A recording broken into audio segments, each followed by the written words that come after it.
వాసులుగాను మనం పిలవబడుతున్నాం. అవునా? అందుకనే మనం బైబిల్లో చూసినట్లయితే విశ్వాసం లేకుండా దేవునికి ఇష్టలై ఉండుట అసాధ్యము.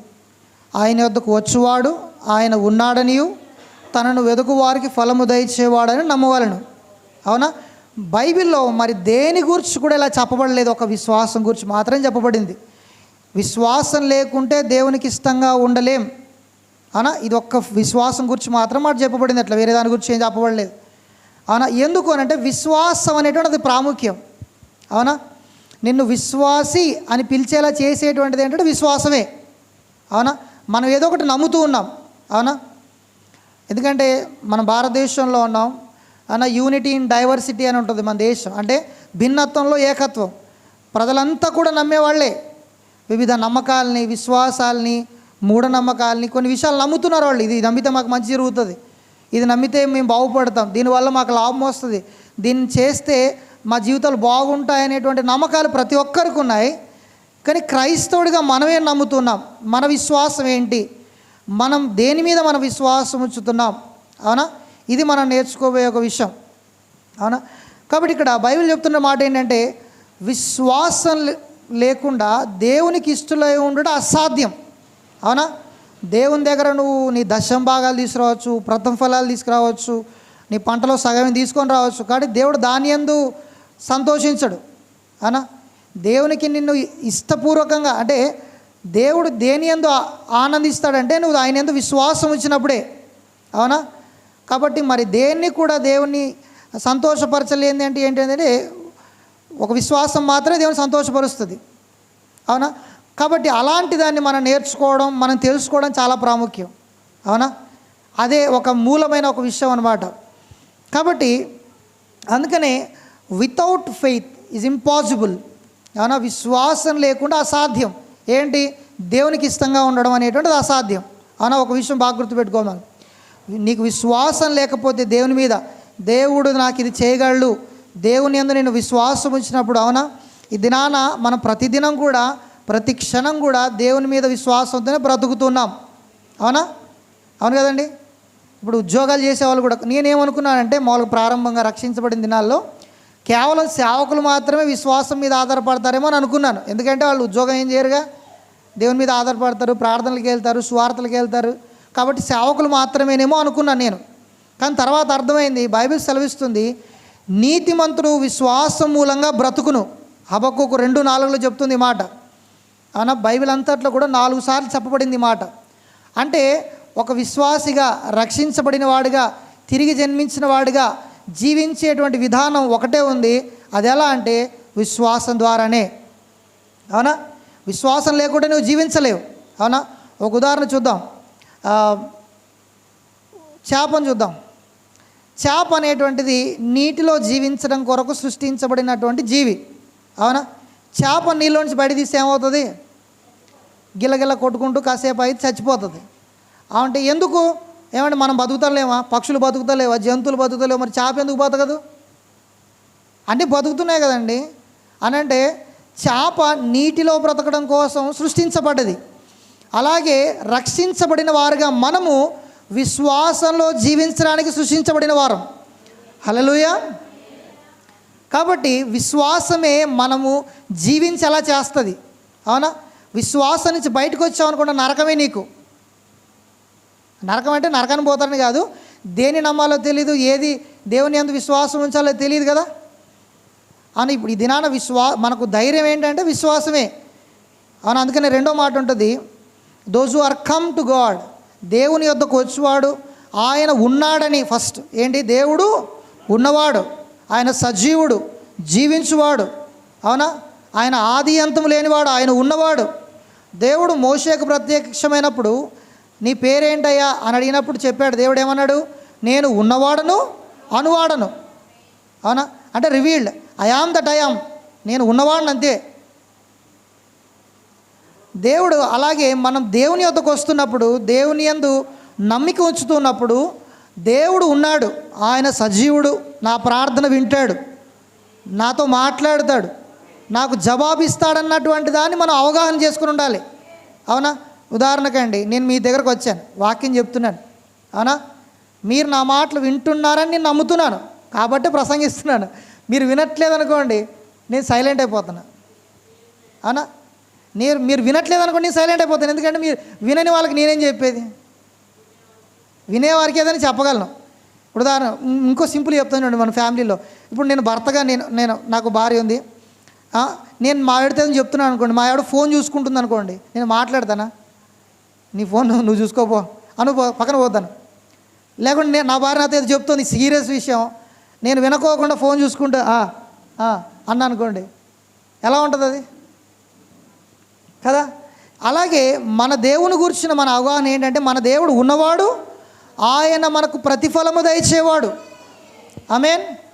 మనం ప్రార్థించడానికి ధైర్యంగా మనకి ఎక్కడి నుంచి వస్తుందంటే, మన దేవుడు ఉన్నవాడు, సజీవుడు కాబట్టి మన ప్రార్థనకు జవాబు ఉంటుంది అనేటువంటిది మనకు నమ్మకం. అవునా? మొదటిది ఏంటంటే, విశ్వాసం లేకుండా దేవునికి ఇష్టలై ఉండటం అసాధ్యం. కాబట్టి అలాగే దేవుని యొద్దకు వచ్చేవాడు, ఆయన ఉన్నాడని, తనను వెదకు వారికి ఫలము దయచేవాడని నమ్మాలి. అవునా? మనకు నమ్మకం ఉందా? దేవుడు నా ప్రార్థన వింటాడండి, దేవుడు నా ప్రార్థనకు జవాబిస్తాడని నమ్మకం ఉందా? అవునా? ఉంది కదా. ఇప్పుడు దేవుడు మనకు ప్రతిఫలం ఇచ్చేవాడైతే, దేవుడు ఉన్నవాడు, సజీవుడైతే, మనం ప్రార్థించే ప్రార్థనలకు ఎందుకు కొన్నిసార్లు జవాబు రావట్లేదు? What is the problem? అంటే దేవుడు విని ఉన్నట్టున్నాడా? అవునా? లేకుంటే దేవుని దగ్గరకు మన ప్రార్థనలు వెళ్ళట్లేదా? కాదు కదా. ఇక్కడ విషయం ఏంటి? ఫస్ట్ మనం ఒక విషయం అర్థం చేసుకోవాలి. ఒక చిన్న ఉదాహరణ చెప్తాను మీకు. నేను బండిలో వచ్చాను. అవునా? నేను ఫస్ట్ బండి కొన్నప్పుడు మేబీ 72,000 ఏమో కొన్నాను. 72,000 పెట్టి కొన్నాను. ఆయన కొద్దిగా పెట్రోల్ వేసి ఇచ్చాడు అంతే, షోరూమ్ నుంచి బయట రావడానికి. అవునా? తర్వాత పెట్రోల్ బంక్లో పోయి ఫుల్ ట్యాంక్ కొట్టించాను. అవునా? నాకు ఒక రోజు పెట్రోల్ అయిపోయి నేను రోడ్లో నిలబడితే నేను తిట్టుకుంటున్నాను, ఇప్పుడు అయిపోయింది ఏంటిది, పని మీద పోతున్నాం మనం అర్జెంటుగా, 72,000 పెట్టి కొన్నాను దీన్ని, అయినా పని చేయదు ఇది, ఎంత రోజుగా శుభ్రం పెట్టుకుంటాను అంటే బండి నడుస్తుందా? బండి నేను 72,000 పెట్టి కొన్నానండి. అవునా? దాన్ని రోజు తుడుస్తాను, నాకు చాలా ఇష్టమైంది, సర్వీసింగ్ కరెక్ట్ టైం చేస్తాను. అయితే బండి పెట్రోల్ లేకుండా నడుస్తుందా? ఏమండి, అంత ప్రేమిస్తున్నాను కదండి, అంతగా మంచిగా తుడుస్తున్నాను. అవునా? చాలా జాగ్రత్తగా తోలుతాను, అయినా బండి పెట్రోల్ లేకపోతే నడవట్లేదు. చూడండి, నా మాట వినట్లేదు. అది అంటే ఎట్లా ఉంటుంది అంటారు? పిచ్చోడు అంటారు నన్ను ఫస్ట్. అవునా?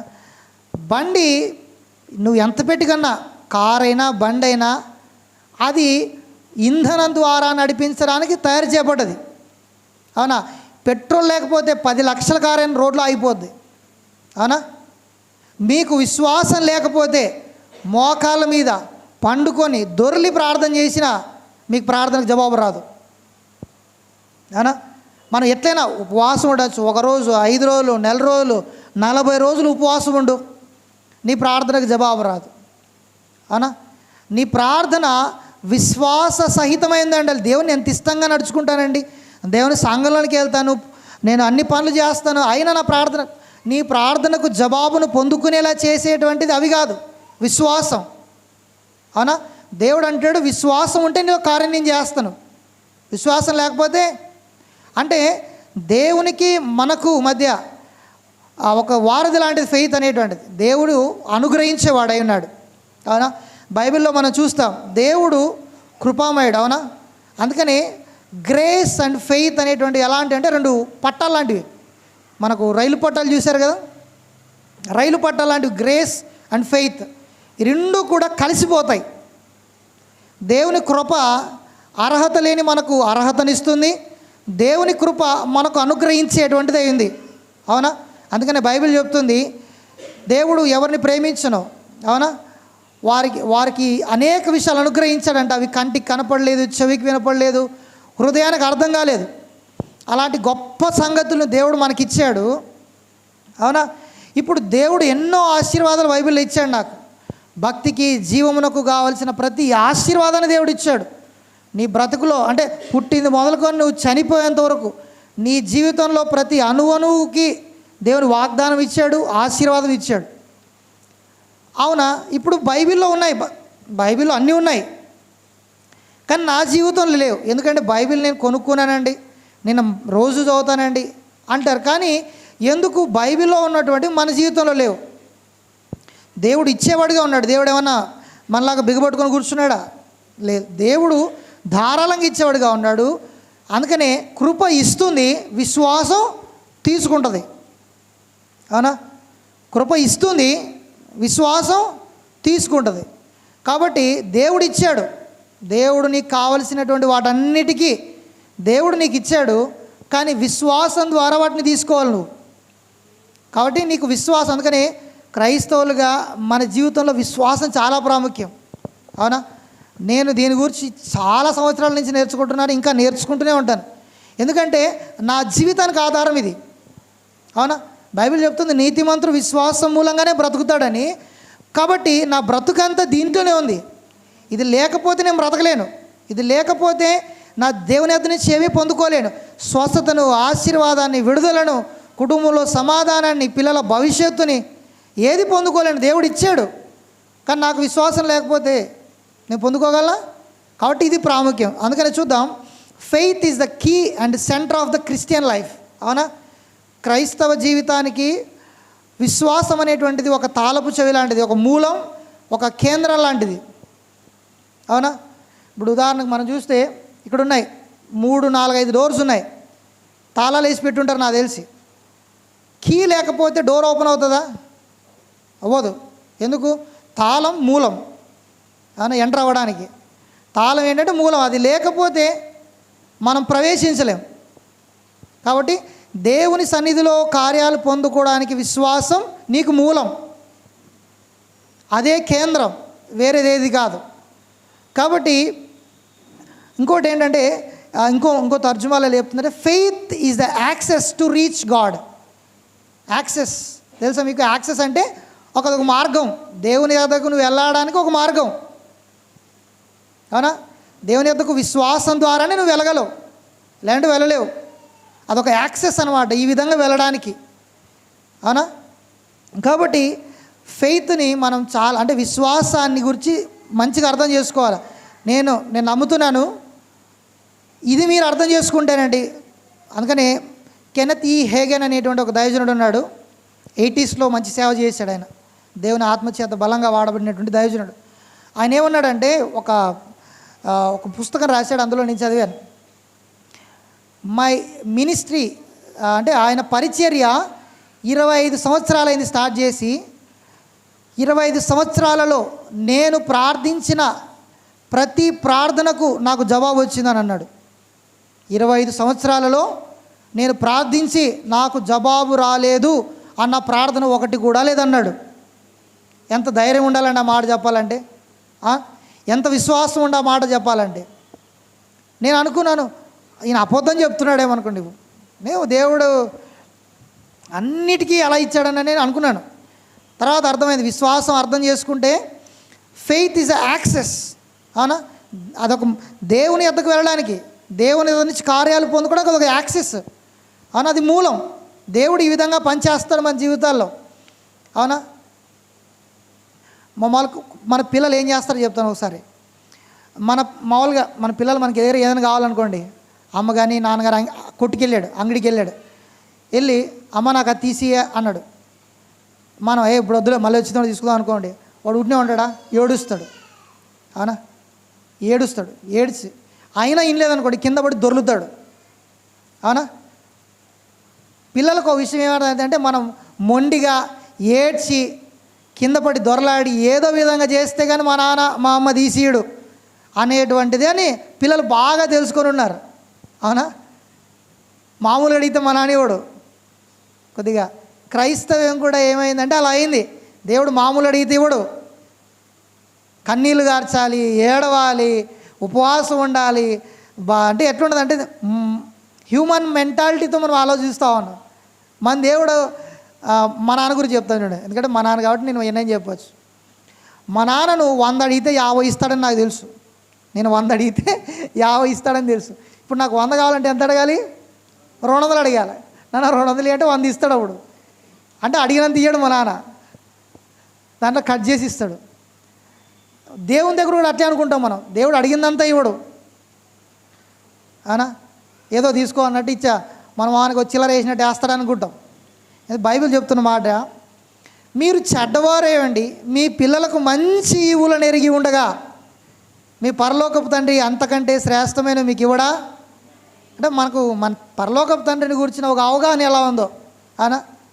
ఎందుకంటే విశ్వాసం మనకున్నప్పుడు దేవుడు ఎలాంటి వాడో మనకు తెలియకపోతే మనకి ఈ కార్యాలు పొందుకోలేం అవునా. దేవుని గురించినటువంటి ఒక అవగాహన, ఆయన స్వభావము, ఆయన యొక్క లక్షణాలు అవునా, ఆయన ఏ విధంగా దేనికి రెస్పాండ్ అవుతాడు అవునా. కాబట్టి విశ్వాసం అనేది చాలా ప్రాముఖ్యం, మూలమైనటువంటిది. కాబట్టి మనమే ఇహలోక తల్లిదండ్రులైనటువంటి మనమే మన పిల్లల గురించి వాడికి మంచి బట్టలు వేయాలండి, మంచి చెప్పులు తీసేయాలండి, మంచి శ్రేష్టమైన వాటిని ఇవ్వాలని ఎదురు చూస్తూ మనం ఇస్తాం అవునా. నాకు తెలిసిన కొంతమంది ఫాదర్స్ ఉన్నారండి, నేను చూశాను. వాళ్ళు చినిగిన పని నేర్చుకుంటారు కానీ పిల్లలకి మాత్రం మంచి పెడతారు. అయినా మనకి ఎందుకు లేని బ్రదర్, మనది అయిపోయింది, పిల్లలు బాగుంటే చాలు అని అనుకున్న తల్లిదండ్రులు చాలామంది ఉన్నారు అవునా. ఎందుకు నా పిల్లలకి బెస్ట్ ఇవ్వాలనేటువంటిది. మన పరలోకపు తండ్రి ఎలాంటి వాడు అవునా. ఒక వచనాన్ని చూద్దాం, యాకోబు పత్రిక 1వ అధ్యాయం.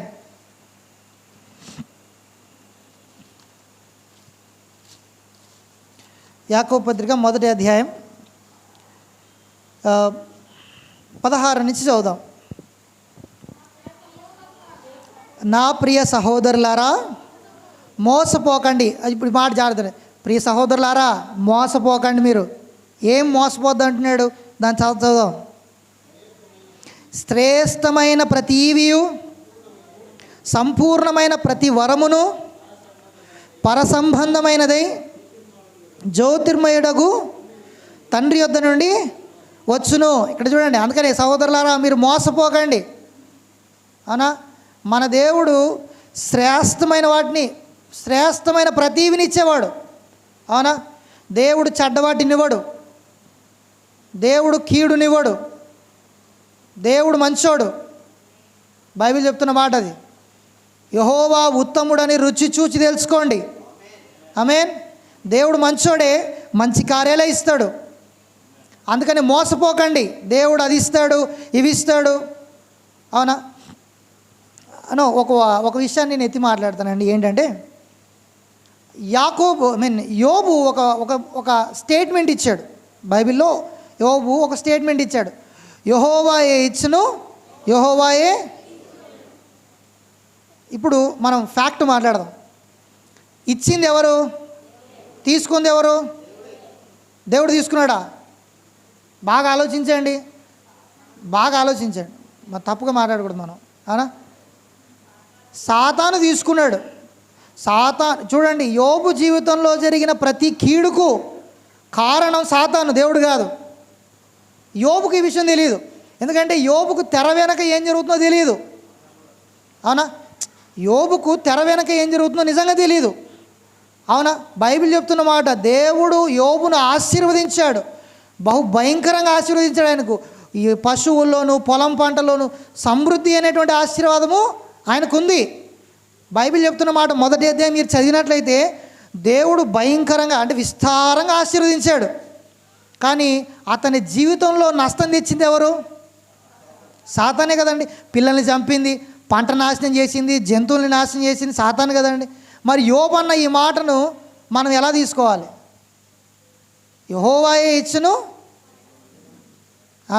అది అంటే దేవుడు ఇస్తాడు, దేవుడు తీసుకుంటాడు. దేవుడు తీసుకునేవాడు కదా, ఇచ్చేవాడు. మీరు అందుకనే 42వ అధ్యాయాన్ని చదవండి యోబు గ్రంథం. దేవుడు 2 ఆశీర్వదించాడు. పీక్కునేవాడు ఎందుకు ఇస్తాడండి మళ్ళీ? అంటే నేను ఎందుకంటానంటే మన జీవితంలో కొన్ని సందర్భాల్లో మన నష్టాలను ఎదుర్కొంటుంటాం మనకు తెలియకుండా. అందుకని కొంతమంది ఇలా చెప్పడం నేను విన్నానండి. ఏమంటారంటే, నువ్వు దశం బాగా లేకపోతే, నువ్వు కానుక లేకపోతే నీకు నష్టం వస్తుంది, నీకు కష్టం వస్తుంది, హాస్పిటల్లో పెడతావు అని అంటారు. నేమండి, మన దేవుడు స్ట్రీట్ రౌడీ కాదు, మామూలు ఇస్తావా మామూలుగా ఉండదు అనేవాడు కాదు దేవుడు. ఆమేన్. మన దేవుడు అలాంటి వాడు కాదండి. ఏమంటే దశంభాగం అనేటువంటిది ఒక వేరే ఉద్దేశం, దేవుణ్ణి గణపరచడానికి, దేవుని వాక్యానికి మీరు లోబడుతున్నారా లేదని తెలవడానికి. అది మంచిది అవునా.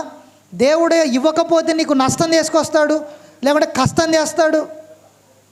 మరి కష్టాలన్నీ దేవుడు ఇస్తే సాతాను ఏం చేస్తాడు? పరలోకం ఇస్తాడా? కాదు కదా. అంటే దేవుడు, అందుకని బైబిల్ చెప్తుంది, మోసపోకండి. శ్రేష్టమైన ప్రతివియు, అవునా, సంపూర్ణమైన ప్రతి వరము పరసంబంధమైనది, అంటే పరలోక సంబంధమైనది, ఈ భూ సంబంధమైనది కాదు, దేవుడు ఇచ్చేటువంటిది. అవునా, జ్యోతిర్మయుడకు తండ్రి వద్ద నుంచి వచ్చును. అవునా, కాబట్టి దేవుడు మంచినిచ్చేటువంటి వాడండి, మేలు చేసేటువంటి వాడు. అవునా, దేవుని యొక్క కీడేమాత్రం లేదు. అందుకనే చూద్దాం 13-14 వచనం చూద్దాం. అంటే ఇది ఒక క్లియర్ చేయడానికి మనకు, దేవుడు కీడు విషయమై శోధింపబడనేరడు, దేవుడు ఎవనిని శోధింపడు గనక, ఎవడైనను శోధించబడినప్పుడు నేను దేవుని చేత శోధించబడుతున్నానని ఏమంట అనకూడదు. కీడు విషయమే దేవుడు నన్ను శోధిస్తున్నాడు, దేవుడు నా జీవితంలో ఈ వ్యాధినిచ్చాడు, రోగాన్నిచ్చాడు, బలహీనతనిచ్చాడు అని అనకూడదు. నేను చెప్పిన మాట కాదు, దేవుడే చెప్పిన మాట అది. అవునా, కాబట్టి అందుకనే పైన ఏమొస్తుందో, ఏమి దేవుని యొద్ద నుంచి రాదో చెప్పి కింద ఏది వస్తుందో చెప్తున్నాడు దేవుని దగ్గర.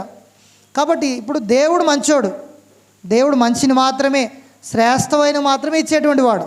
అవునా, ఇప్పుడు దేవుని గురించిన ఈ విషయాలు తెలుసుకున్న తర్వాత దేవుని నుంచి మనం ఎలాంటివి ఎదురు చూస్తాం? మంచిని ఎదురు చూస్తాం.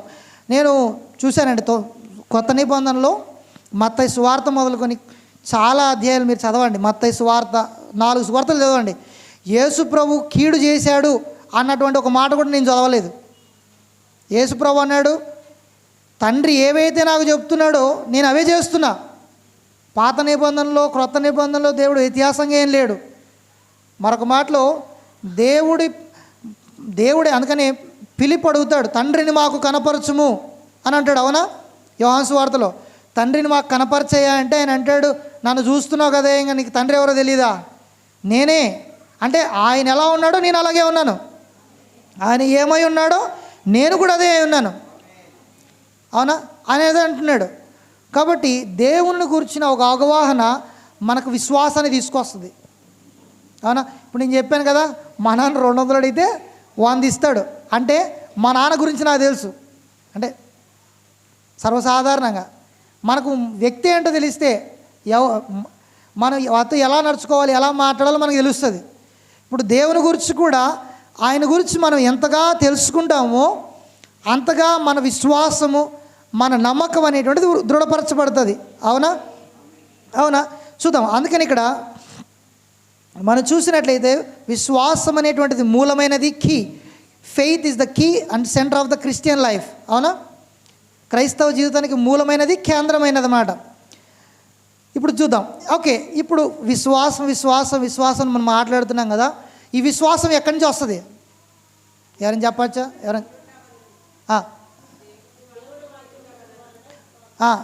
అందుకని మనం చర్చికి ఎందుకు రావాలంటే వినటానికి రావాలి. దేవుని వాక్యాన్ని వినటం ద్వారా మనలో ఏమొస్తుంది? విశ్వాసం వస్తుంది. ఇప్పుడు ఆ విశ్వాసం నీకేం చేస్తుంది? దేవుని యొద్ద నుంచి కార్యాలు పొందుకోవడానికి సహాయం చేస్తుంది అది. అవునా, ఇప్పుడు ఎలాగ కీ డోర్ తెరవడానికి, కార్ స్టార్ట్ అవ్వడానికి, బండి స్టార్ట్ అవ్వడానికి ఎలాగ నీకు కీ ముఖ్యమో, కీ పోయిందనుకోండి ఇంకా బండి నిలబెట్టి నడుచుకుంటూ బాగుంటుంది. అవునా, కాబట్టి సంఘానికి మనం ఎందుకు రావాలంటే, సంఘానికి వచ్చి మనం ఏం చేయాలి? వాక్యాన్ని వినాలి. వాక్యం వినటం ద్వారా మనకు విశ్వాసం వస్తుంది.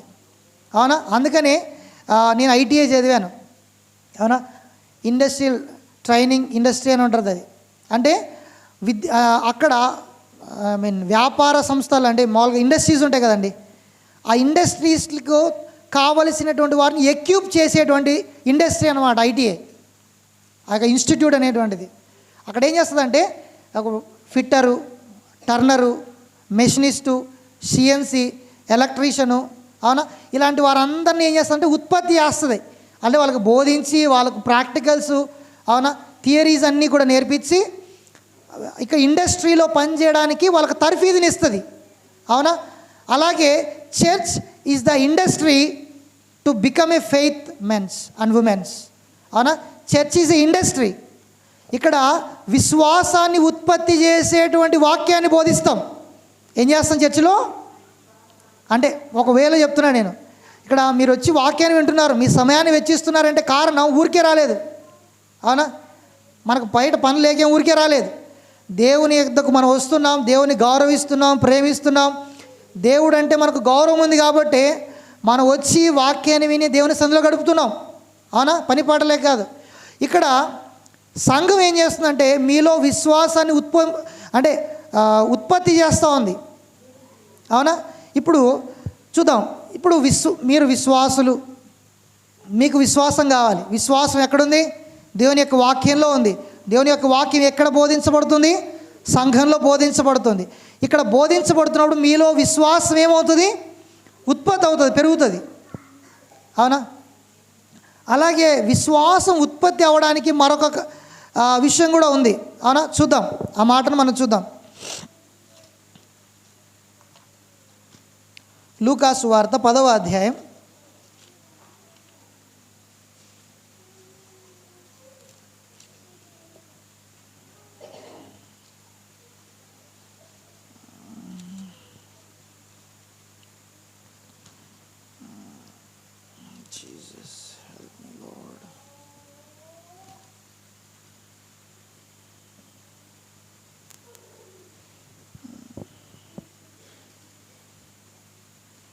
క్షమించండి, మత్తయి సువార్త తీసుకున్నాం 9వ అధ్యాయంలో ఆవగింజలు గూర్చినటువంటి ఒక ఉపమానం చెప్తాడు యేసుప్రభు. అవునా? ఆవగింజను గూర్చినటువంటి ఉపమానం. అవునా?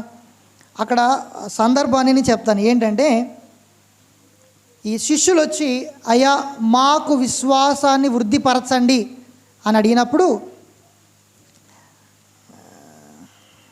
అవునా, విశ్వాసాన్ని వృద్ధిపరచండి అని అడిగినప్పుడు యేసుప్రభు వారు ఏమంటారంటే, నీకు ఆవగింజంత విశ్వాసం ఉంటే ఈ కంబలి చెట్టును నీవు వ్రేళ్లతో సహా పెకిలించబడి సముద్రములో నాటబడమని చెప్తే అది అలా జరుగుతుంది అని అక్కడ ఉంటుంది. అవునా? అక్కడ ఏమంటున్నాడంటే ఆవగింజంత విశ్వాసం. ఆవగింజను చూసాం కదా, మామూలుగా స్త్రీలు ప్రాముఖ్యంగా మనం చూసి ఉంటాం, వంటగదిలోనే ఉంటారు కదా చాలా సమయం. ఎంత ఉంటుంది? కంట్లో నలిసంత ఉంటుంది. కంట్లో పడితే కూడా కనపడదు అన్నట్టు ఉంటుంది అంటున్నాడు. అలాంటి విశ్వాసం నీకుంటే, అవునా, అలాంటి విశ్వాసం నీకుంటే ఏమంటున్నాడు, ఈ కంబలి చెట్టు వేళ్లతో సహా పెకిలించబడి సముద్రంలో నాటబడు అంటే నాటబడుతుంది. అవునా? మరొకటి చూడండి, వాక్యం వినటం ద్వారా విశ్వాసం వస్తుంది. రెండవది, విశ్వాసం ఉపయోగించడం ద్వారా అది వృద్ధి అవుతుంది. అవునా? విశ్వాసాన్ని ఉపయోగిస్తేనే అది వృద్ధి అవుతుంది, లేకుంటే వృద్ధి అవ్వదు. అవునా? ఇప్పుడు ఉదాహరణకండి, కీబోర్డ్ ఉంది. కీబోర్డులో మనం నేర్చుకుంటే ఎన్నో రాగాలు, స్వరాలు ఎన్నో ఉన్నాయి. అవునా? దాన్ని అలా పెట్టాననుకోండి మూల, ఏమవుతుంది? దాని విలువ ఏం తగ్గదు, అది అక్కడే ఉంటుంది. దానివల్ల నాకు ఉపయోగం ఉండదు. అవునా? విశ్వాసం మనలో ఉంది, మన అందరిలో కూడా. చూద్దాం ఒక లేఖన భాగాన్ని, రోమిలికి రాసిన పత్రిక 12వ అధ్యాయం 3వ వచనాన్ని.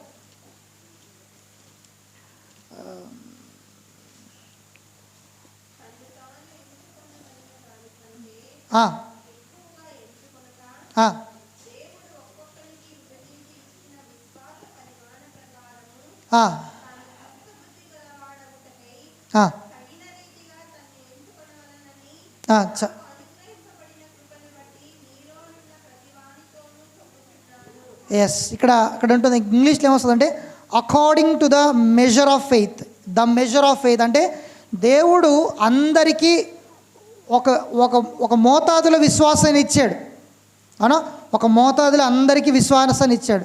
ద మెజర్ ఆఫ్ అంటే అందరికీ కూడా ఒక విశ్వాసం, అంటే ఒక్కొక్కరికి ఒక విశ్వాసం కాదు, అందరికీ అమౌంట్ ఆఫ్ ఫెయిత్ ఇచ్చాడు. ఇప్పుడు దాన్ని డెవలప్ చేయాల్సినటువంటి, దాన్ని వృద్ధి చేసుకోవాల్సిన పని ఏంటంటే నీది. ఎలాగా? ఓ ఎగ్జాంపుల్ చెప్తాను. నేను ఇప్పుడు షాప్కి వెళ్ళాను అనుకుందాం, ఏదన్నా షాప్కి వెళ్ళి నాకు ఆ వస్తువు కావాలనుకోండి, నేనేం చేయాలా? కొనుక్కోవాలంటే ఏం కావాలా? డబ్బులు కావాలా? అయ్యా నేను క్రైస్తవుని హల్లెలూయా అంటే ఇస్తాడా? లేదు కదా. ఆర్టీసీ బస్సు ఎక్కాను, అయ్యా నేను క్రైస్తవుని విశ్వాసంలో బ్రతుకుతాను అని అంటే బస్సు ఎక్కనిస్తాడా? బస్సు మన మీద ఎక్కిస్తానంటాడు. అవునా? దిగు ఫస్ట్ అంటాడు కిందికి. అంటే ఈ లోకంలో నువ్వు జీవిస్తున్నప్పుడు నీకు కావలసిన దానికి నీకు మధ్య ఏముంటుందంటే డబ్బు ఉంటుంది. అవునా? నీకు ఏదైనా కావాలనుకోండి, అది పావుల పప్పర్మెంట్ మొదలుకొని 25,000 రూపాయల వస్తువు వరకు కావచ్చు. అవునా? నీకు కావాల్సిన దానికి మధ్యలో ఏం కావాలి? డబ్బు కావాలి. అవునా? ఒక పెన్ను కావాలంటే డబ్బు కావాలి, ఒక టికెట్ కావాలంటే, పెట్రోల్ కావాలంటే. అలాగే క్రైస్తవ జీవితంలో, ఆత్మీయ జీవితంలో ముఖ్యంగా దేవుని వద్ద నుంచి నీకు ఏదైనా కావాలి అని అంటే నీకు విశ్వాసం కావాలి. ఆమేన్, హల్లెలూయా. దేవుడు అంటాడు విశ్వాసం నీకుంటే అది నీకు విశ్వాసం ఉందా? అవునా?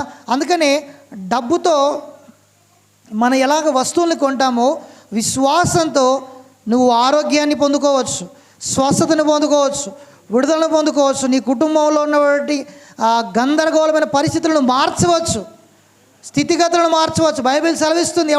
బైబిల్ చెప్తుంది, మార్కు సువార్త 11వ అధ్యాయం 23వ వచనం ఏమంటుందంటే, ఎవడైనా నీ కొండను చూచి నీ వెత్తబడి సముద్రంలో పడవేయబడమని చెప్పి తన మనసులో సందేహింపక తాను చెప్పినది జరుగునని నమ్మినడల నిత్యముగా వాడు చెప్పినది జరుగును. అవునా?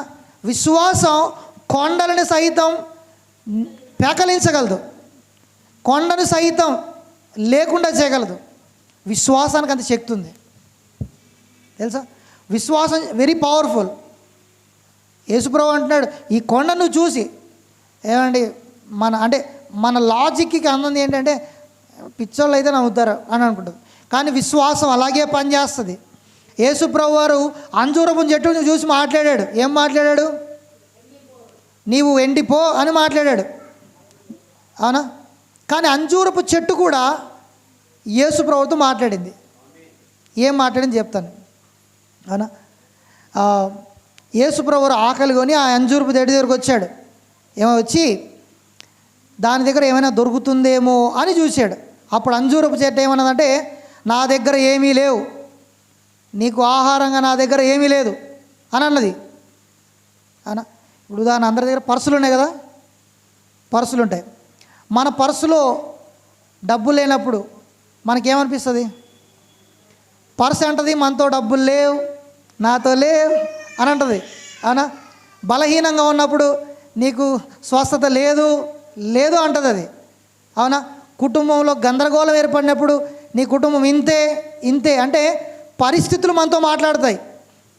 అవునా? మనతో మాట్లాడతాయి, ఇది నీ వల్ల కాదు, ఈ జాబు రాదు, నువ్వు పనికిరావు, పైకి రావు, ఎదగలేవు, వర్ధిల్లలేవు. పరిస్థితులు నీతో మాట్లాడతాయి. కానీ పరిస్థితితో నువ్వు మాట్లాడాలి. ఏమని?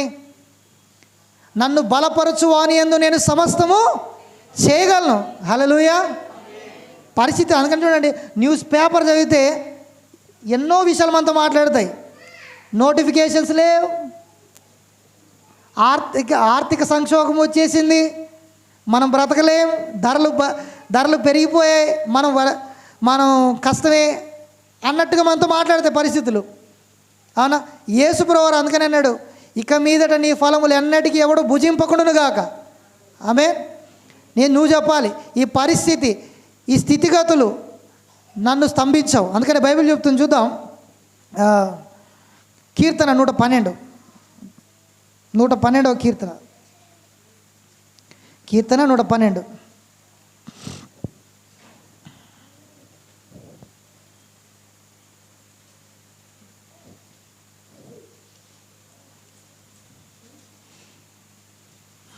ఏడో వచనం, కీర్తన 112, 7.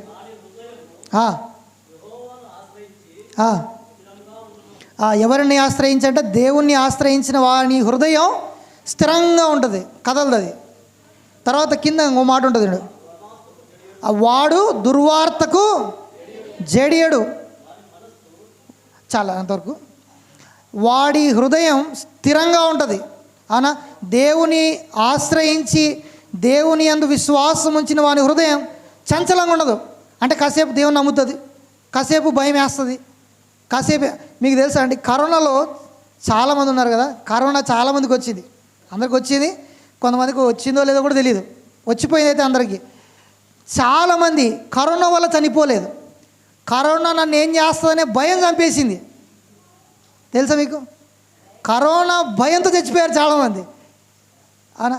వయసులో ఉండేవాళ్ళే, 30 ఏళ్ళు 25 ఏళ్ళు, వాళ్ళు ఆ భయం అంటే దీనివల్ల నేనేమైపోతానో, ఇది నాకు వచ్చిందని ఇస్తే నలుగురు నన్ను ఏమనుకుంటారన్న భయం.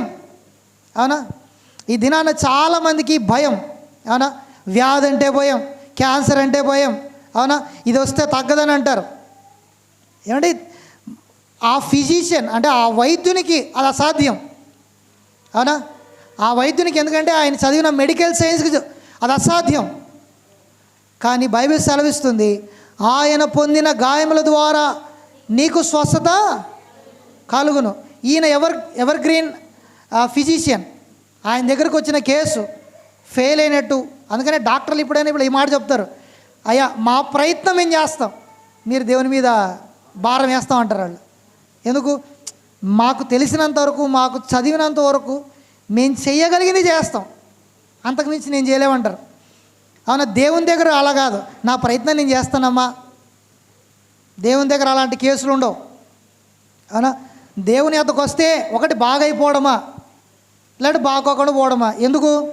నీకు విశ్వాసం లేదు, అంతే. దేవుడు బాగు చేయగలడు, స్వస్థపరచగలడు. అవునా? అందుకని మీరు సువార్తలో చూస్తే ఆయన వద్దకు వచ్చి నేను ఇది స్వస్థత పొందకుండా పోయాను అన్నవాడు ఎవడు లేడు. నేను చెప్తున్నాను, సంఘానికి వచ్చే మీరు స్వస్థత లేకుండా వెళ్ళరు, మీ కుటుంబాల్లో సమస్యలు తీరకుండా పోరు. అవునా?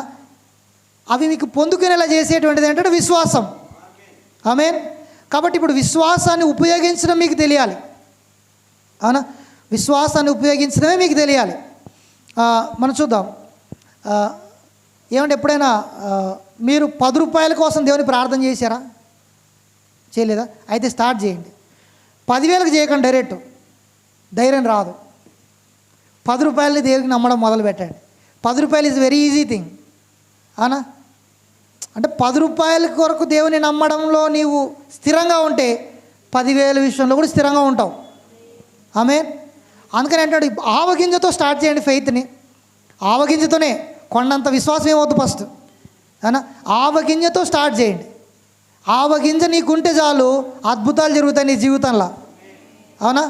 అది మనకు ఉందా లేదనేది మనం చూద్దాం. అవునా? చూద్దాం. హెబ్రీలకు రాసిన పత్రిక 11వ అధ్యాయం తీసుకుందాం. ఇక్కడ విశ్వాసమును కూర్చున్న ఒక నిర్వచనం ఉంది. అవునా?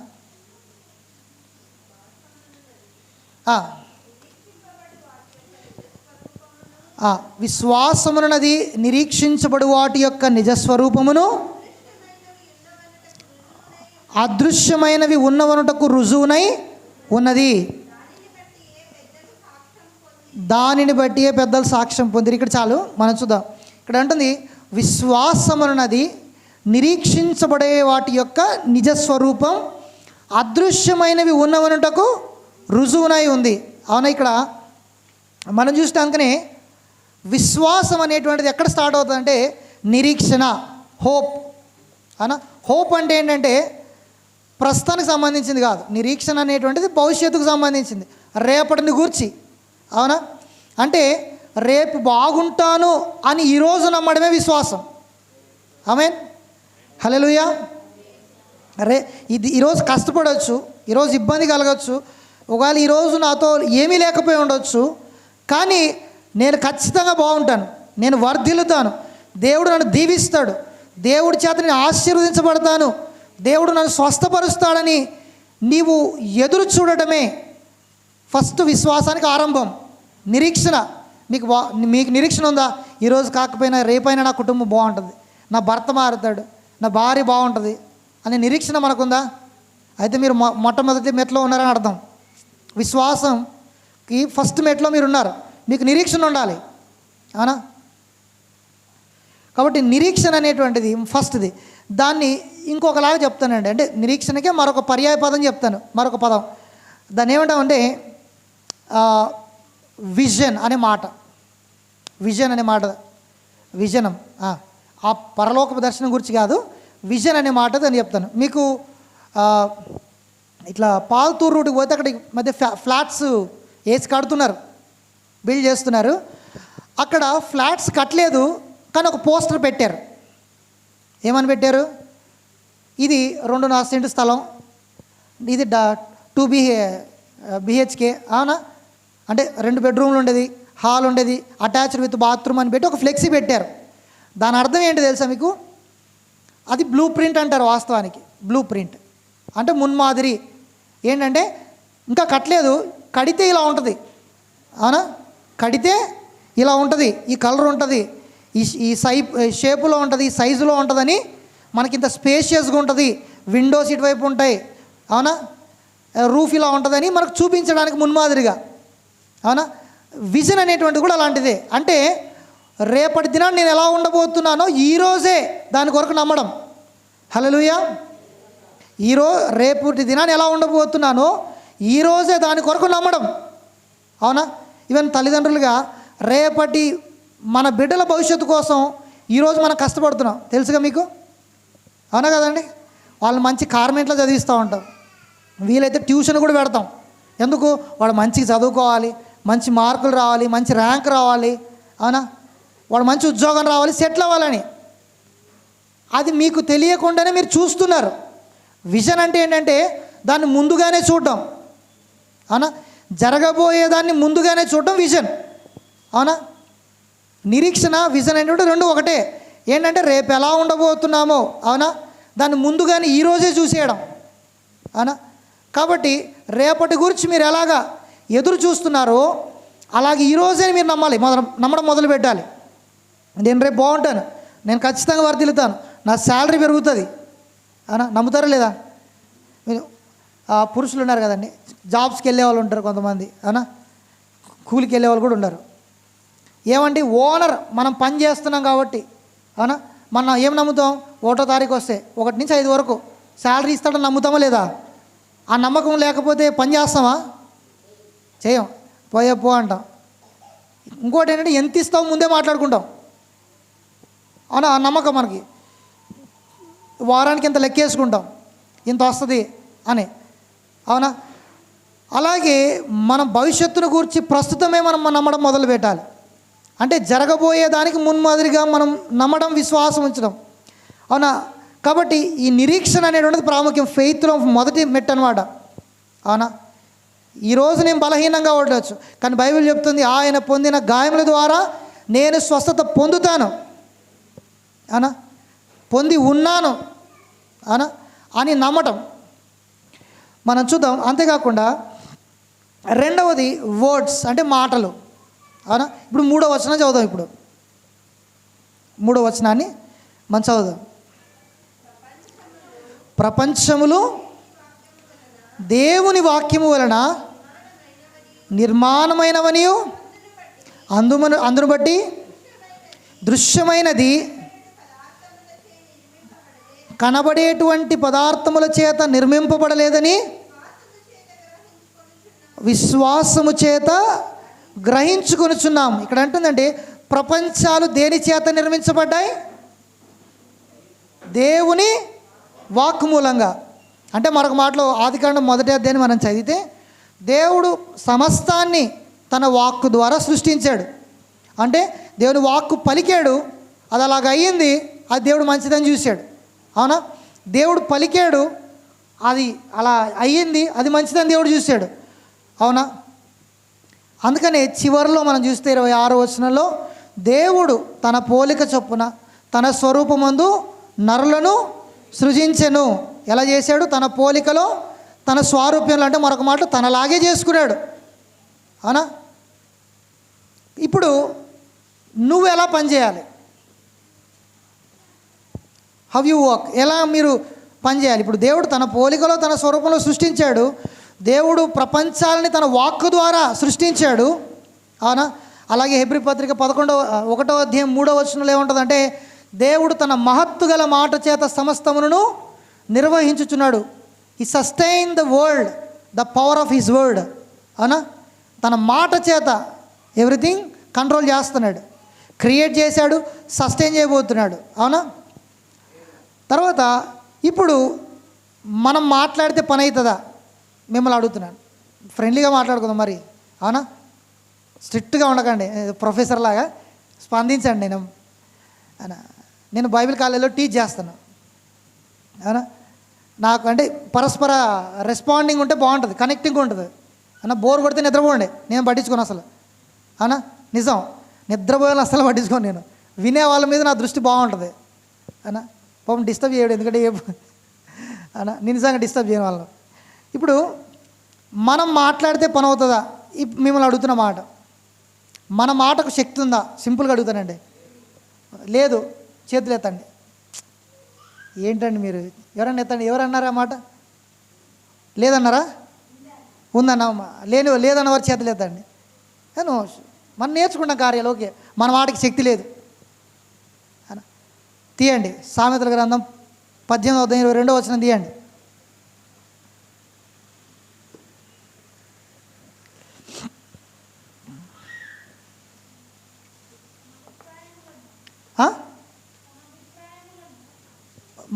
సామెతల గ్రంథం 18వ అధ్యాయం అమ్మ, 22 వచనం.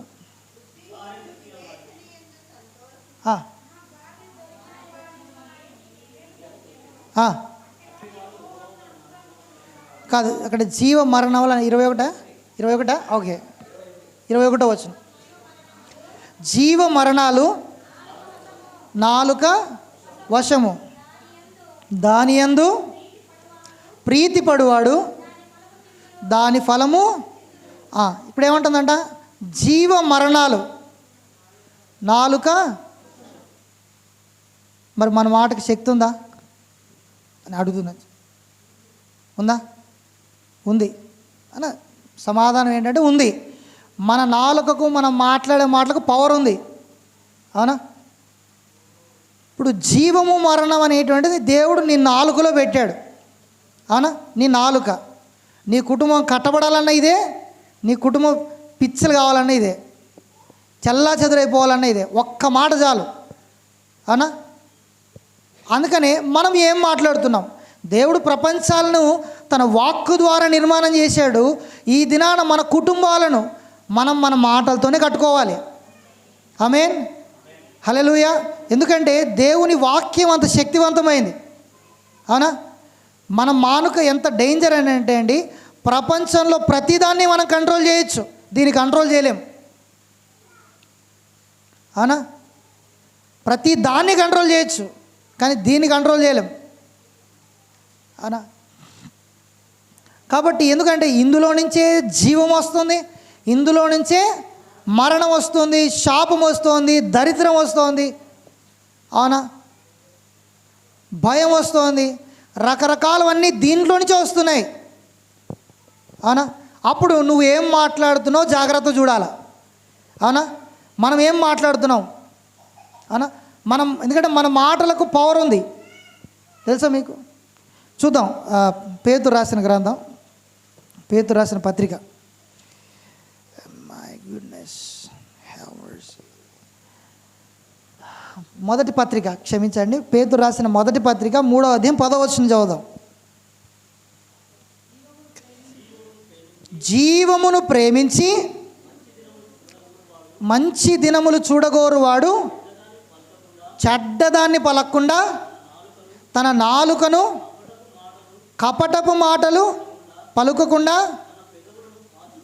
తన పెదవులను కాచుకోవాలి. అవునా? జీవాన్ని ప్రేమించి, అవునా, మీకు మంచి రోజులు కావాలా? అవునా? మంచి రోజులు, మంచి కుటుంబం, అవునా, భార్యాభర్తలు చక్కగా ఉండి, తల్లిదండ్రులతో చక్కగా ఉండి, పిల్లలు చక్కగా ఉండాలంటే, అవునా, మీకు మంచి రోజులు కావాలా వద్దండి? అవునా? మంచి రోజులు మీకు కావాలి, మీ కుటుంబంలో మంచి ఉండాలంటే ఇక్కడ దేవుని వాక్యం చెప్తున్న మాటే చూద్దాం. అని అంటున్నాడు, జీవాన్ని ప్రేమించి మంచి దినములు చూడగోరువాడు చెడ్డ వాటిని పలకకుండా తన నాలుకను కపటపు మాటలు చెప్పకుండా, అంటే మోసపూరితమైన మాటలు చెప్పకుండా. ఇప్పుడు మన నాలుక ఎంత డేంజరో మనకి ఇప్పుడు అర్థమైంది. అవునా? ఇది అందుకనే చాలా డేంజర్ అండి మనం మాట్లాడే మాటలే. ఎందుకంటే మన ఈ నోటితో శాపం పలికితే శాపం వస్తుంది, కీడు పలికితే కీడు వస్తుంది, జీవాన్ని పలికితే జీవమే వస్తుంది. అవునా? కాబట్టి ఈ నాలుకను నువ్వు కంట్రోల్ చేయాలి. ఎలాగా?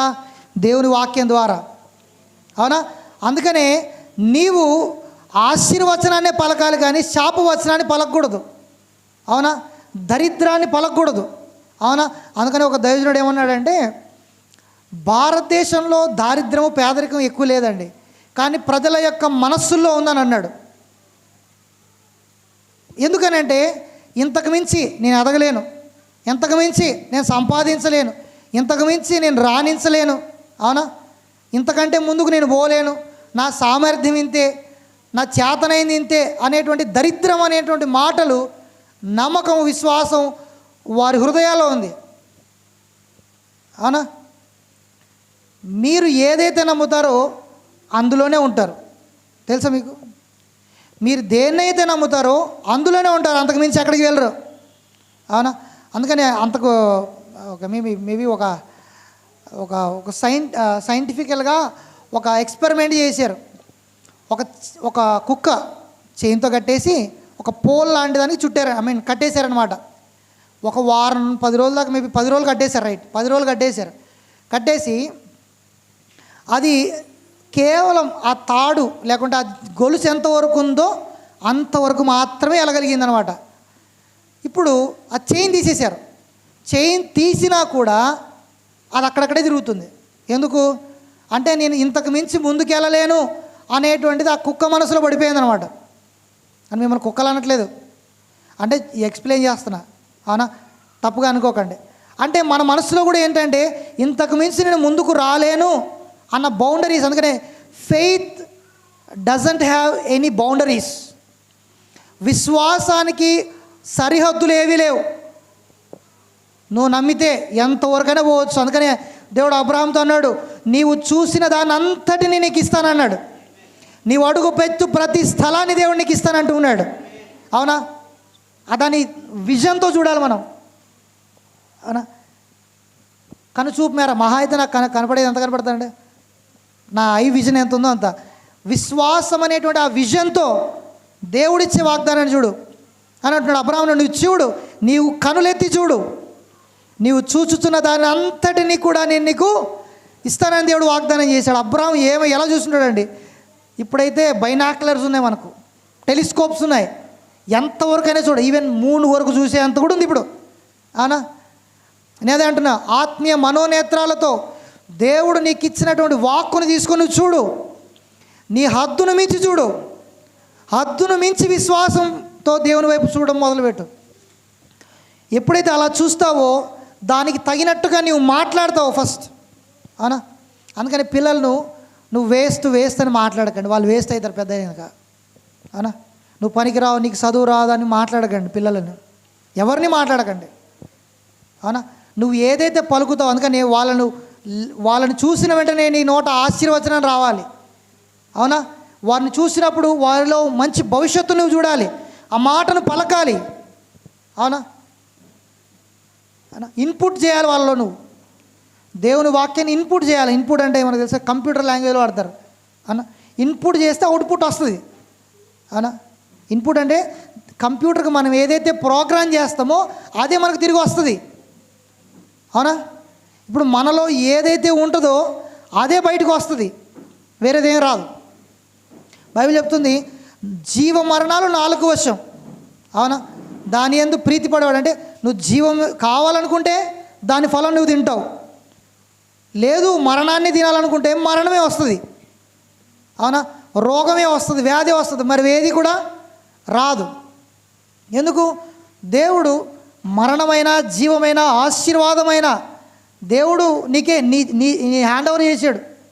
అవునా? మన రోబోట్ కాదు. దేవుడు మనల్ని ఇటు పడితే అటు తిప్పడానికి. దేవుడు తన పోలికలో తన స్వరూపంలో చేసుకున్నాడు. దేవుడు స్వచిత్తం కలిగినటువంటి వాడు. తాను ఎటు వెళ్ళాలనుకుంటే అటు వెళ్తాడు, ఏది చేయాలనుకుంటే చేస్తాడు. అవునా? అలాంటి స్వభావాన్ని, లక్షణాలు మనం కూడా కలిగి ఉన్నాం. అవునా?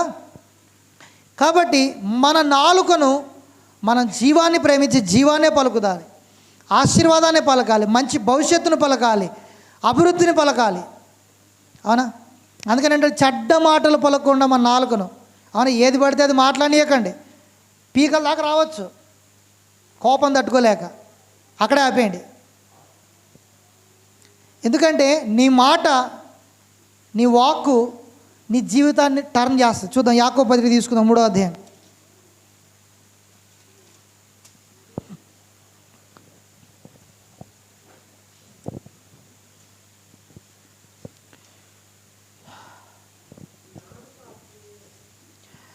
ఇక్కడ చూద్దాం, ఇంకా మనం మొదటి నుంచి అవుతానండి. నా సహోదరులారా, బోధకులమైన మనము కఠినమైన తీర్పు పొందుతామని తెలుసుకుని మీలో అనేకులు బోధకులు కాకుండా ఒకటి, అవునా, బోధకులైనటువంటి మా కోసం చెప్తున్నట్టు మాట. ఎందుకు?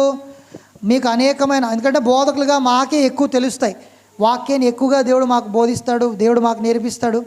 కాబట్టి మాకు బాధ్యతలు ఎక్కువ ఉంటాయి, సేవకుడికి బాధ్యత ఎక్కువ ఉంటుంది, అవునా. అందుకనే ఇప్పుడు దేవుడు నా వ్యక్తిగతమైన జీవితాన్ని గురించి నేను దేవునికి లెక్క చెప్పాలి, నా కుటుంబం గురించి చెప్పాలి, దేవుడు నాకు ఇచ్చిన పరిచయం గురించి నేను లెక్క చెప్పాలి, దేవుడు నాకు ఇచ్చినటువంటి ఆత్మల గురించి మేము లెక్క చెప్పాలి.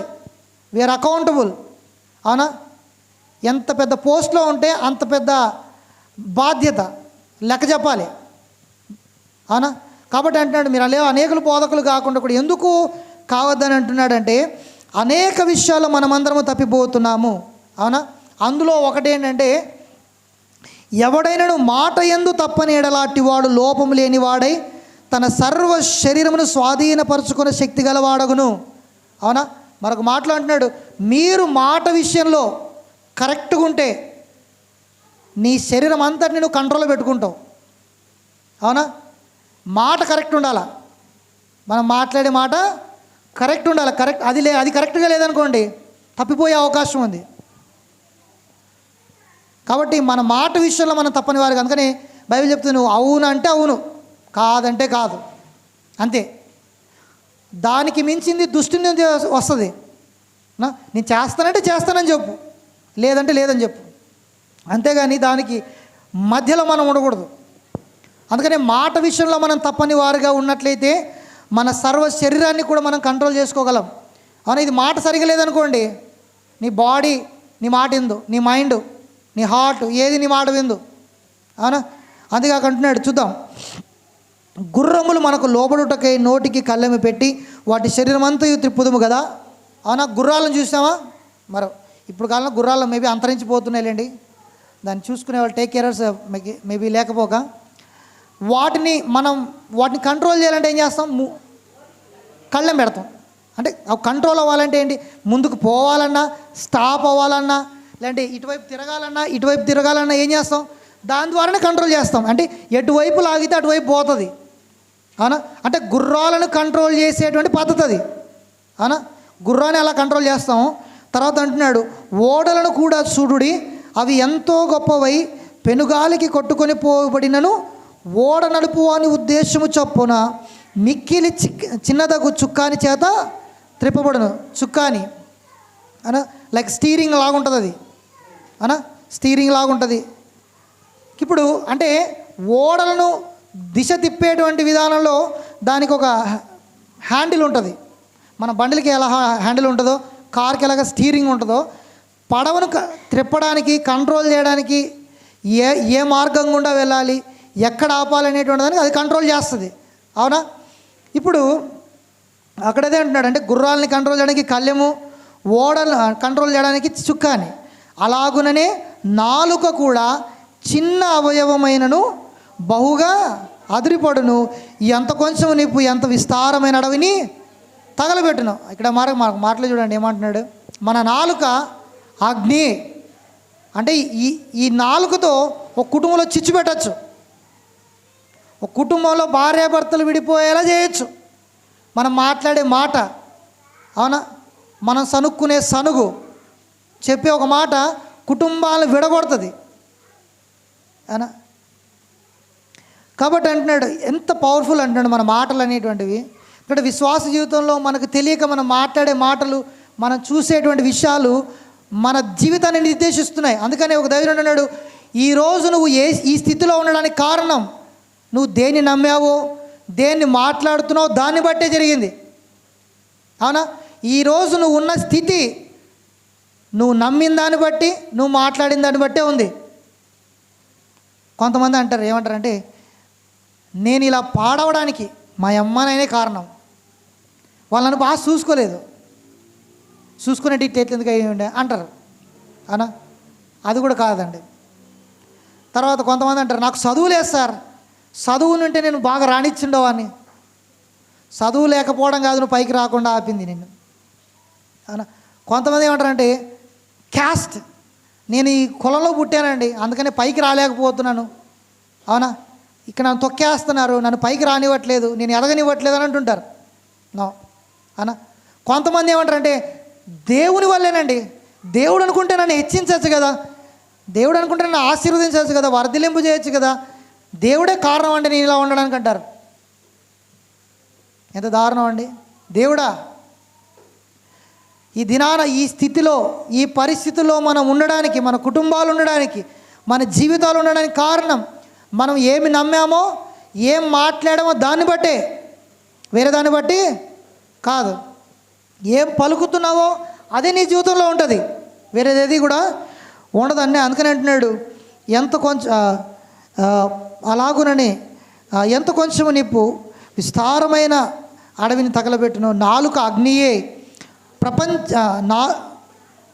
నాలుక మన అవయవములలో ఉంచబడిన పాప ప్రపంచమై సర్వ శరీరమునకు మాలిన్యము కలుగు చేయొచ్చు, ప్రకృతి చట్రమునకు చిచ్చు పెడుతుంది, అది నరకము చేత చిచ్చు పెట్టబడును. అవునా? అవునా? మానవుడు పాపం చేసిన తర్వాత మానవుని జీవితం అల్లకల్లమోడడానికి కారణం అదే. అవునా?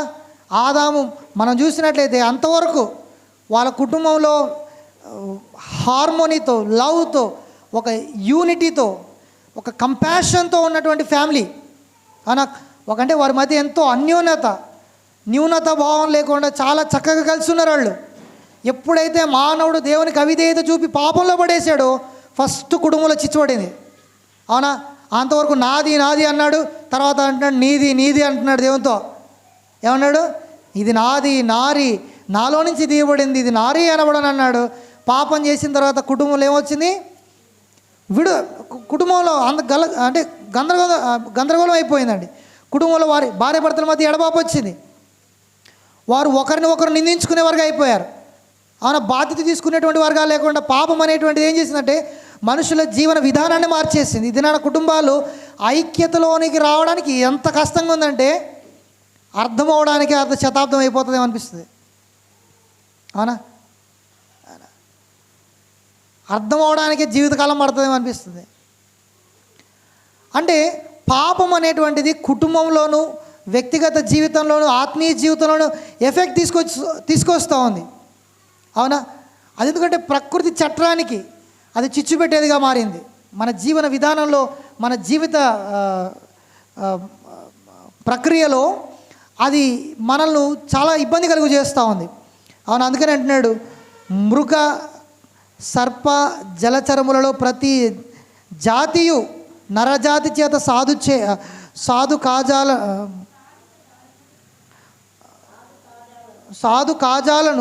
సాధు ఆయను కానీ ఏ నరుడును నాలుకను సాధు చేయ నేరడు. అది నిరర్గళమైన దుష్టత్వమే. ఇక్కడ అంటాడు, అంటే మానవుని యొక్క నాలుక ఎంత ప్రమాదకరమైనదో చెప్పాడు. అన్న ఇంత ప్రమాదకరమైంది. అనా అంటే నువ్వు కంట్రోల్ చేయలేవా? నో, అలా కాదు. రక్షించబడిన వ్యక్తిగా, పాపము నుంచి విమోచించబడిన వ్యక్తిగా, శాపము క్రింద మనం లేవు. దేవుడు మనల్ని పాపము నుండి, ఆ శాపము నుండి, ఆ పాపపు జీవితం నుంచి విమోచించాడు. తన రక్తాన్ని కార్చి మన కొరకు మరణించడం ద్వారా ఆ పాపము నుంచి విడిపించాడు. కనుక రక్షించబడిన వ్యక్తిగా, తిరిగి జన్మించిన వ్యక్తిగా, మారు మనసు అనుభవం కలిగిన వ్యక్తిగా నీవు నాలుకను కంట్రోల్ చేయగలవు. అనా కాజాలదు అని చెప్పబడింది కదండి. మనకి ఎట్లయితుందని కంట్రోల్ అవుతుంది అనా. అందుకని దైవజనుడు ఏమన్నాడంటే, దేవుడు ఆ పెంతుకోస్తు పండుగ దినాన అపోస్తుల మీద 12 మంది 120 మంది ఉన్నారు అక్కడ. వారందరి మీద కూడా అగ్ని నాలుకలు దిగినట్టుగా మనం చూడగలం కదా. అంటే మానవుని జీవితంలో అంటే పాప ప్రపంచమైనటువంటి నాలుక రూపంలోనే దిగింది. ఎందుకంటే మానవుని జీవితాన్ని మార్చాలంటే వాడి టంగు మారాలి. అవునా? వాడి మాట మారితే కానీ వాడి జీవితం మారదు అని. కాబట్టి దేవుడు అగ్ని నాలుకల ద్వారా వారిని దర్శించాడు అని చెప్పి ఒక దైవజనుడు అన్నాడు. అవునా? ఇది నాన్న దేవుని ఆత్మ మనలో ఉంది, పరిశుద్ధాత్ముడు మనలో నివసిస్తున్నాడు. అవునా? దేవుని ఆత్మ కలిగిన వారుగా పరిశుద్ధాత్మ మనలో ఉండడాన్ని బట్టి మనం మాట్లాడే మాటలు ఆచి చూచి మాట్లాడాలి.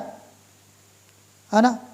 కాబట్టి మన మాటలు చాలా శక్తివంతమైంది, జీవమును మరణాన్ని తీసుకొచ్చేంత శక్తి కలిగినగా ఉన్నాయి. కాబట్టి ఇప్పుడు మూడవదిగా మనం చూస్తే faith is the assurance and evidence. అవునా? అష్యూరెన్స్ నిశ్చయత, ఎవిడెన్స్ రుజువు. ఇప్పుడు మొట్టమొదటిగా నిరీక్షణ లేక దర్శనం అనే మాట చూసాం. తర్వాత మాటలు పలకడం మాట్లాడడం గురించి చూసాం.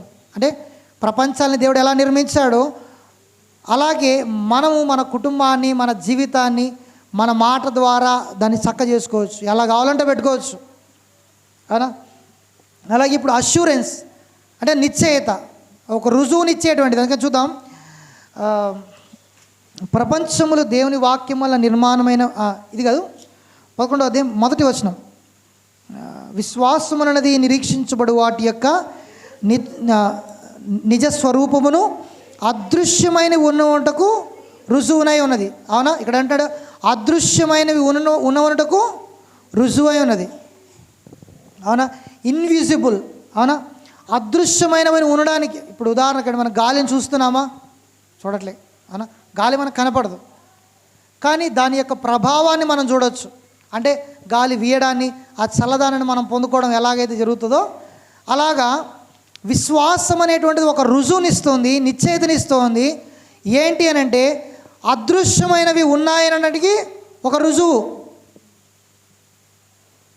దేవుడు ఉన్నాడా లేడా అనడానికి ఏంటి? మనం చూసి నమ్ముతున్నామేమన్నా దేవుణ్ణి?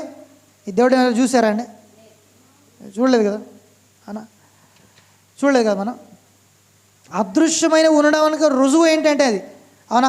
ఈ దినాన కొన్ని విషయాలు మన జీవితంలో అదృశ్యమై ఉన్నాయి, వాక్యంలో ఉన్నాయి, అది మన కంటికి కనపడలేదు, కానీ అవి ఉన్నాయనడానికి రుజువు ఏంటంటే విశ్వాసం. ఎప్పుడైతే నీకు నిరీక్షణ కలిగి ఉంటావో, దానికి తగినట్టుగా నీవు మాట్లాడతావో, అదృశ్యమైన ఉన్నందుకు రుజువునైనటువంటి మాట ఏదైతే ఉందో, అందుకని బైబిల్ సెలవిస్తుంది దేవుడు ఉన్నవాటిని లేని వాటిని ఉన్నట్టుగా పిలిచేవాడు. దేవుడు ఉన్న వాటిని లేనట్టుగా పిలుస్తాడు. చూద్దాం, రోమిలకు రాసిన పత్రిక 4వ అధ్యాయం తీసుకుందాం. అవునా?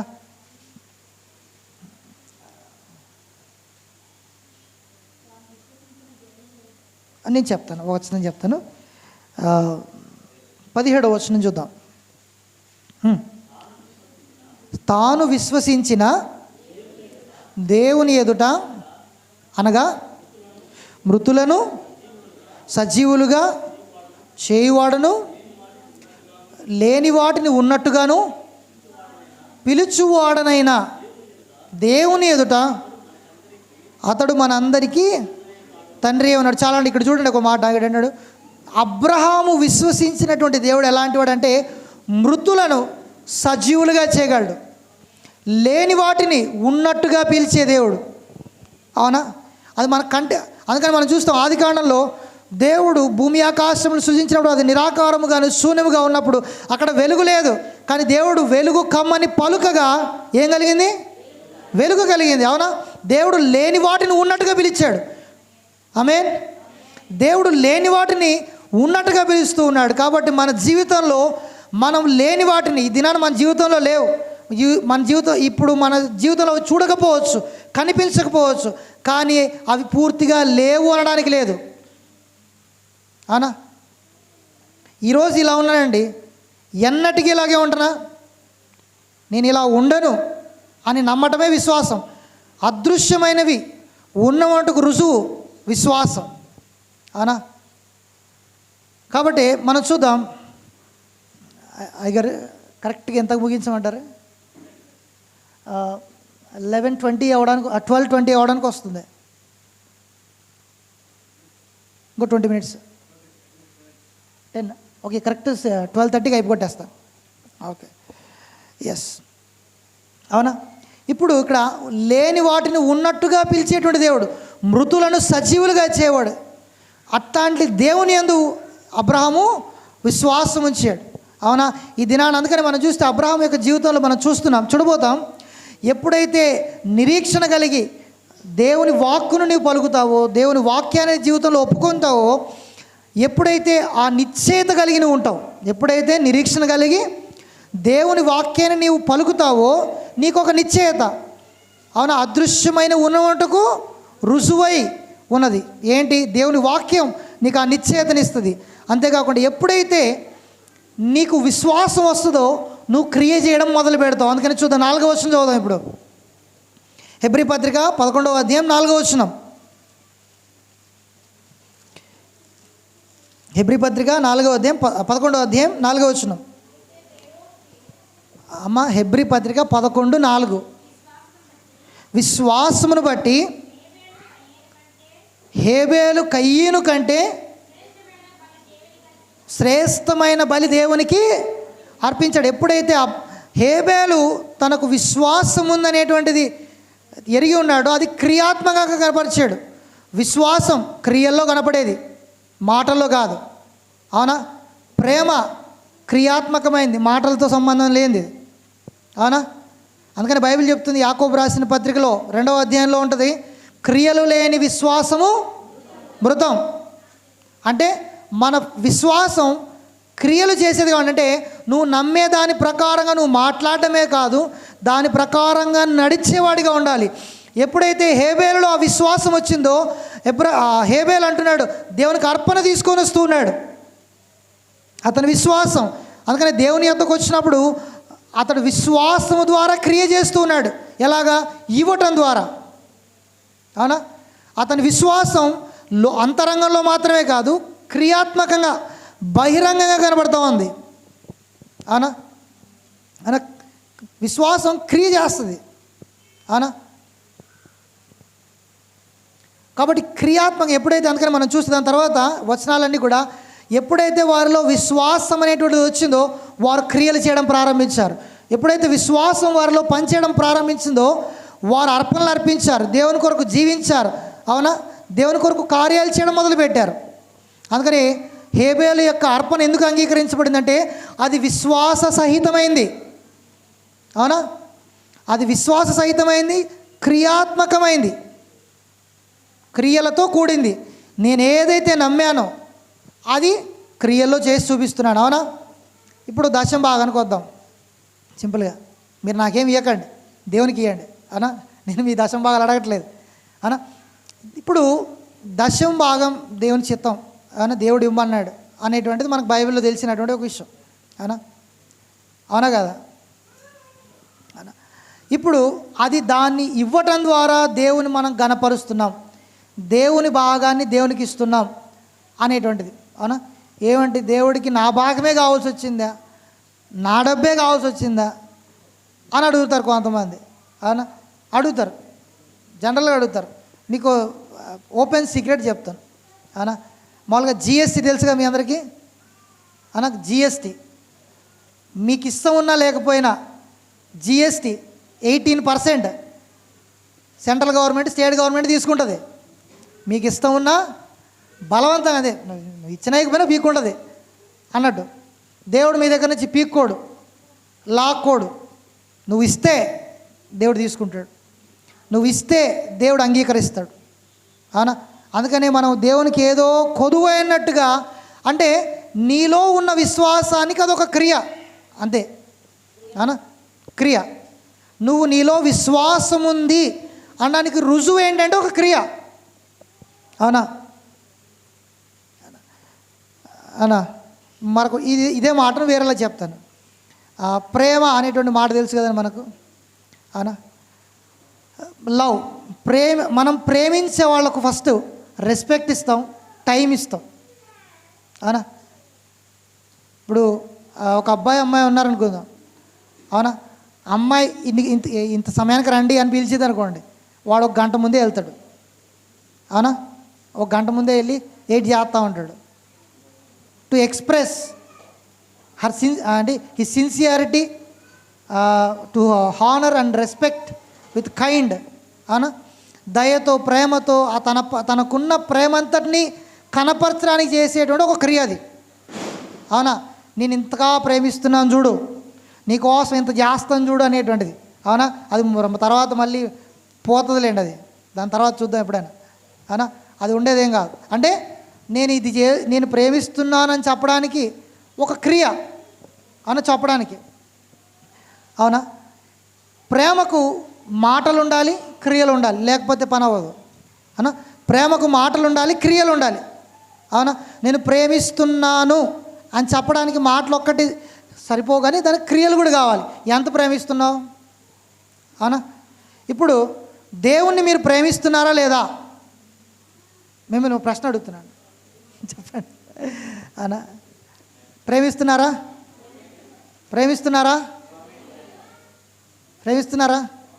అయితే నెక్స్ట్ వారం నుంచి ఫస్ట్ ఉంటారు మీరు. అందుకని ఎఫెసు సంఘంతో దేవుడు మాట్లాడుతూ, నీలో ఉన్న మొదటి ప్రేమను నీవు విడిచిపెట్టావు. అంటే రాను రాను రాజుగారికి గుర్రం ఏమైందంట? గాడిదైందంట. మిమ్మల్ని అనట్లేదండి, రాజుగారి గుర్రాన్ని అంటున్నాను. అంటే మనలో రక్షించబడినప్పుడు ఉన్నటువంటి ఉత్సాహం, ప్రేమ, గౌరవం, దేవుని పట్ల భక్తి రాను రాను తగ్గిపోతూ ఉంది, అవునా. మా అనంతపూర్లో సంఘంలో చూశానండి, సేవకుడు 9 గంటలకు స్టార్ట్ చేస్తాడు, ప్రజలంతా రావడానికి 12 గంటలు అవుతుంది, అంతా రావడానికి. అంతవరకు ఏం చేస్తాడంటే, రండి రండి యేసుని యొద్దకు రమ్మనుచున్నాడు అని పాడుతుంటాడు, తెలుసా. ఆయన ఎవ్వరు రాకపోయినా ఆయన పాడుతూనే ఉంటాడు. నేను చూశానండి, ఆయన టైంకి వస్తాడు, టైంకి స్టార్ట్ చేస్తాడు, టైంకి ముగిస్తాడు. ప్రజలు ఆలస్యంగా వస్తూ ఉంటారు. నేను అన్నాను, మీరు కలెక్టర్ దగ్గరికి అపాయింట్మెంట్ ఉంటే ఎంత పోతారు? ముందే పోతాం, బస్సుకి ముందే పోతాం, మన టైమింగ్ చూసుకుంటా, ఇన్ని గంటలకు ట్రైన్ కానీ బస్సు కానీ, అనా. మరి దేవుని దగ్గరకు వచ్చేసరికి మాత్రం మన విశ్వాసాన్ని, ప్రేమను కనపరిచే విషయంలో మనం ఎలా ఉన్నాం, అది మనకు దేవునికి సంబంధించింది. మీరు అలా ఉంటారా లేదా, దేవునికి నీకు సంబంధించింది, అవునా. మనం ఎలా ఉన్నాం దేవుని పట్ల, అవునా. అందుకని ఏవి చెల్లని విషయాలు దేవుని దగ్గర చెల్లుతాయి అంటారు. అంటే దేవుడు అడ్జస్ట్ చేసుకుంటాడు, దేవుడు ఏమనుకోడు, అవునా. కానీ ఏదైనా అవసరం వచ్చి ఇబ్బంది వచ్చినప్పుడు వెంటనే దేవుడు రెస్పాండ్ అవ్వాలనుకుంటాం మనం, అవునా. మనం ఇప్పుడు ఏమండి, మనం గౌరవించబడాలని, నలుగురి చేత గౌరవాన్ని పొందుకోవాలని ఎదురు చూస్తాం కదా. బట్ మనం కూడా గౌరవించాలి కదా, అవునా. మనం గౌరవిస్తే గౌరవం మనకు వస్తుంది, అవునా. మనం ప్రేమిస్తే మనం తిరిగి ప్రేమించబడతాం, అవునా. మనం ఇస్తే మనం పొందుకుంటాం. కాబట్టి ఇక్కడ విషయం ఏంటంటే, దేవుని పట్ల మనం ఎలా ఉన్నాం. ఇప్పుడు ఆ హేబేలు ఎప్పుడైతే అతడు విశ్వాసం అతనిలో వచ్చిందో, అతడు ఏం చేశాడు? దేవునికి అర్పణ ఇచ్చాడు, అవునా. క్రియ ద్వారా దాన్ని కనపరిచాడు. మనలో విశ్వాసం ఉంటే మనం టయానికి వస్తాం, టయానికి దేవుని ఎడల ఎలాగ ఉండాలో అలా ఉంటాం, అవునా. నెగ్లెక్ట్గా ఉంటే మనం ఏం చేయలేం, అవునా. లేట్గా పోతే డాక్టర్ గారు అపాయింట్మెంట్ పెరిగిపోతుంది, క్యూ పెరుగుతుంది, చూసారా. 47, 67 ఇస్తారు టోకెన్ నెంబరు, వచ్చేదాకా కాసుకొని కూర్చోవాలా. కానీ దేవుడు మంచోడండి, ఏం విసిగించడు మిమ్మల్ని, వెయిట్ చేయనీయడు, అవునా. దేవుడు చాలా మంచోడు, నువ్వు లేట్ వచ్చినా కూడా నేనేమండు. కానీ దేవునిని నువ్వు ప్రేమిస్తున్నావా, గౌరవిస్తున్నావా లేదనడానికి అదొక రుజువు అంతే, అవునా. అటెంటివ్గా ఉన్నావా, జాగ్రత్తగా వింటున్నావా, లేకపోతే నామకే వాస్తు వింటున్నామా, అవునా. విశ్వాసం ఎప్పుడు కూడా క్రియాత్మకంగానే పనిచేస్తుంది, అవునా. దేవుడు మనకు పరిచరణ ఇచ్చాడు, పరిచారం చేసేటువంటి ధన్యతను మనకి ఇచ్చాడు దేవుడు, అవునా. నేను చేస్తే దేవుడు నన్ను దీవిస్తాడు, నేను ఇస్తే దేవుడు నన్ను దీవిస్తాడు, దేవుడికి నేను విధేయత కలిగి ఉంటే దేవుడు నన్ను దీవిస్తాడు. అది క్రియాత్మకంగా మనం కనపరిచేదిగా ఉండాలి, అవునా. సౌలు అన్నాడు, సౌలు అమాలేకీయుల్ని భూమి మీద నీవు లేకుండా సంహారం చేయి అని దేవుడు స్పష్టంగా చెప్పాడు. అవునా కదా? కానీ సౌలు ఏం చేశాడు? బలి అర్పించడానికి మంచిగా ఉన్నటువంటి పశువులన్నింటినీ మిగిల్చి తీసుకొని వచ్చాడు. వచ్చినప్పుడు ఏమంటాడంటే, అయ్యా నేను చెప్పిన పని వచ్చేటప్పుడే అంటాడు, అయ్యా యెహోవా నాకు సెలవిచ్చినటువంటిది నేను నెరవేర్చుకొని వచ్చాను, చేసి వచ్చానని అంటాడు. మరైతే ఆ సౌండ్ ఏందయ్యా అంటాడు.